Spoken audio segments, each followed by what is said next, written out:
En Égypte, outre le jeûne et l'abstinence, le ramadan est également l'occasion de mettre en exergue les lanternes, communément appelées fanou, objets de décoration des rues durant tout le mois sacré musulman. Si jusqu'ici la tradition a toujours été respectée, force est de constater que les lanternes rencontrent désormais une concurrence de celles provenant tout droit d'Asie. Celles-ci sont de plus en plus prisées par les populations, les enfants en particulier. Mais une famille tente de conserver une tradition vieille de plus de 10 siècles en produisant des lanternes artisanales. J'ai appris à mes enfants comment faire pour que ce commerce ne s'éteigne pas. Généralement, il est limité à une famille qui deviendra célèbre par le biais de cette activité. Mon frère l'a appris de mon père, moi je l'ai appris de mon frère, mon petit frère l'a appris de moi, je l'ai enseigné à mes enfants.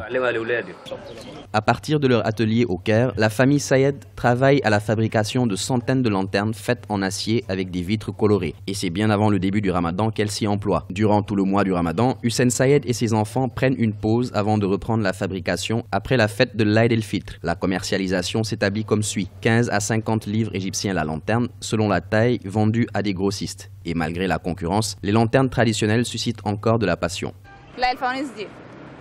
Ces lanternes traditionnelles me rappellent tant de souvenirs, c'est pourquoi j'ai l'habitude d'en acheter. Les nouvelles, bien qu'ayant des formes particulières et des lumières colorées, je n'en achète pas trop. Je ne suis pas habituée à ça. Nées au Caire au Xe siècle, les lanternes constituent de véritables symboles de décoration pour le monde musulman pendant le ramadan, à l'instar des sapins de Noël dans la tradition chrétienne. Pour la famille Sayed, tant que la demande de lanternes traditionnelles se poursuit, elle passera une bonne partie de l'année à perfectionner et à préserver son métier.